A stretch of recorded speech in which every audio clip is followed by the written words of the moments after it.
Të dashur shqiptar mundesh të dal nga mësimi dhe të regjistroj me njëherë filmin për fjalën mjekër, e cila vjen nga gjuha hitite Zamankur, i thon mjekrës, dhe kjo ka marrë dy fjalë në gjuhën shqipe. Fjalën mjekër, që është e shkurtuar nga fjala Zamankur, por dhe fjala zemër ose zamër me zamërue, që i thon edhe të mbash pikërisht mënyrën e ushqimit në mes të ditës, edhe me zamërue, edhe me zemërue, me ngrënë në mes të ditës, do të thënë zemra e ditës. Si është e mundur një gjë e tillë? Ky zbulim nuk do ishte bërë sikur mos kisha gjetur fjalën qerpik origjinale në gjuhën arvanitase, që vjen nga helenishtja mato sinoron. Mato ose mati i thon syrit në gjuhën greke, dhe sinoron vjen edhe në shqip sinor i thon kufirit. Pra kufiri i syrit.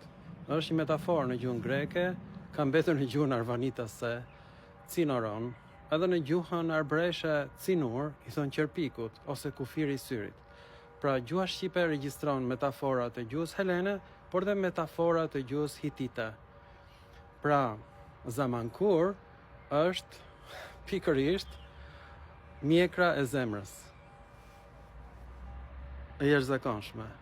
Do të kemi parasysh që hititët e ruanin mjekrën, këtë zakon ato e morën nga egjiptianët, ishte shenjë pastërtisë. Ndërkohë që helenët nuk e ruanin, hititët e ruanin mjekrën, por flokët i mbanin të gjata për të mbrojtur qafën nga goditjet e shpatës, si një lloj shalli me flok. Kjo është arsye edhe pse spartanët i mbanin flokët e gjata që grekët nuk e din, edhe arvanitasit ashtu i kanë mbajtur gjithmonë dhe malsorët, për arsye se mbrohej nga shpata me flokët fyti i njeriut. Pra fjala Zamankur ka dhënë zemër, është shkurtuar kjo fjalë, ka dhënë dhe mjekër, që të dyja me origjinë nga gjuha hitite. Këtë zbulim s'do e kisha bërë kurrë sikur mos kisha zbuluar që hititët e quanin veten Alban. Dhe hititët pra përzihen rreth viteve 1200 para erës sonë. Nga Azia e vogël futen në Gadishullin Ilirik. Pastaj udhëtojnë drejt Romës dhe atje ndërtojnë qytetin Alba. Ky është emri origjinal i Romës.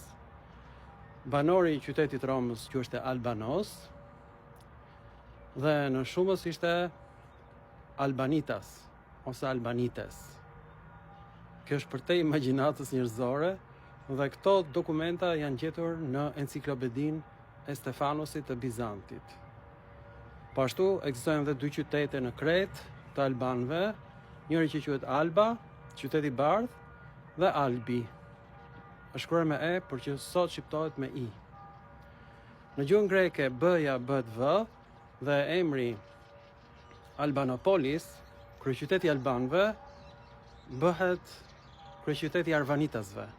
Dhe çamët nuk quhen çam nga çamëria, po quhen nga Arbena. Do më thënë, Iliria e Veriut është quajtur Arbena, Iliria e Jugut është quajtur Arban. Po ashtu edhe helenët në Azinë e vogël kanë kryeqytetin e tyre Arbanion. Dhe kjo për shkak të shqiponjës së bardhë me një kokë që ishte gruaja e Zeusit Hera.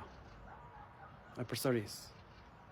Alba është shqiponja e bardhë që mbron Zeusin, dhe kjo dallohet sot në simbolin e gjetur në Mirdit. Kjo është shqiponja e grekërve pontik, që gjithashtu e quajnë veten Arban. Grekët nuk e kanë quajtur asnjëherë veten Helen, e kanë quajtur veten Arvanitas. Romakët e kanë quajtur veten Arvanitas, Alban. Merrin frymthell. Kanë ngritur koloninë e tyre më të largët në Kaukaz. Pra ne nuk vim nga Kaukazi. Gjyshit tanë kanë ngritur atje koloninë e tyre. Po ashtu Albionin në Ishujt Britanik. Alpet e marrin emrin pikërisht nga malet e bardha, malet albane. Ky emër është për shkak të kafshëve me njollë të bardhë që sakrifikoheshin për perëndinë e Zeusit. Ju falenderit për vëmendjen dhe mirupafshim në filma të tjerë shkencor.